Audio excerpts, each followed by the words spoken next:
Before I think this is a good opportunity for everybody to get their photos.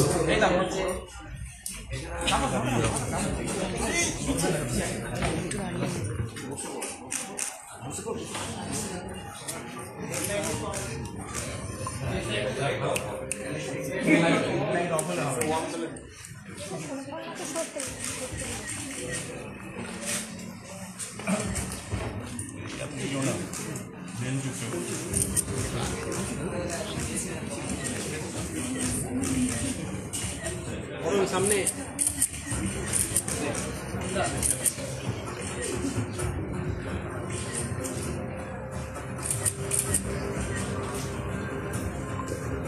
আচ্ছা, আমার নিজের ব্যক্তিগতভাবে একটা দুটো প্রশ্ন করার আছে, আমি করি। অভিজ্ঞতা, আমি তোমায় একটু আগে জিজ্ঞেস করছিলাম, লালমোহন বাবু কোন গল্পে ডায়লগটা ছিল যেন, সিনেমায় ছিল, নিজেকে খুব গিল্টি মনে হচ্ছে, আমি একটা গল্প লিখেছিলাম বলে এত লোককে এত লাফালাফি করতে হচ্ছে।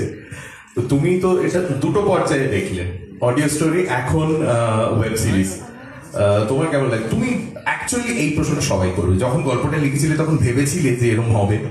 না, আমি একদমই ভাবিনি, প্রথম কথা।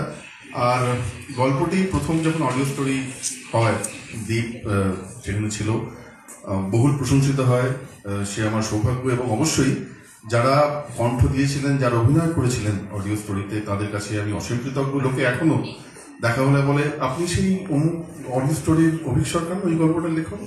লোকে আমি সেইভাবেই চেনি।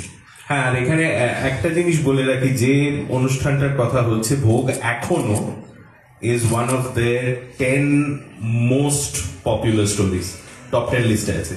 Thank you. আর দ্বিতীয় কথা হচ্ছে যে পরমব্রতের সঙ্গে আমার বহুদিন থেকে আলাপ, এই গল্প চলচ্চিত্রায়িত হওয়ার অনেক আগে থেকেই আলাপ, অন্যান্য বিভিন্ন কারণে বই পড়া, অন্যান্য কোনো ওয়েব সিরিজ নিয়ে আমি সৌভাগ্য হয়েছে ওনার সঙ্গে কথা বলার।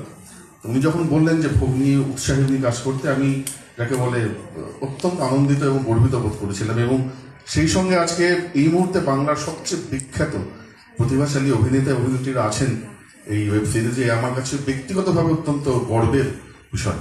আমি ধন্যবাদ জানাই পরিচালক এবং বন্ধু পরমব্রতকে, এবং যারা দাঁড়িয়ে আছেন পার্নো এবং অনির্বাণকে, ধন্যবাদ।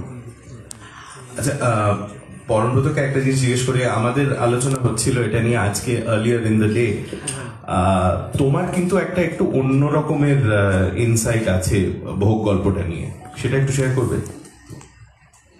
হ্যাঁ, সেটা অবশ্যই শেয়ার করতে পারি। অ্যাকচুয়ালি ভোগ নিয়ে আমার আরো অনেক কিছু বলার আছে, সেটা হয়তো সপ্তাহ পরিসর বা সময় এখানে পাবো না আজকে সন্ধ্যেবেলা, সেটা অন্যান্য বিভিন্ন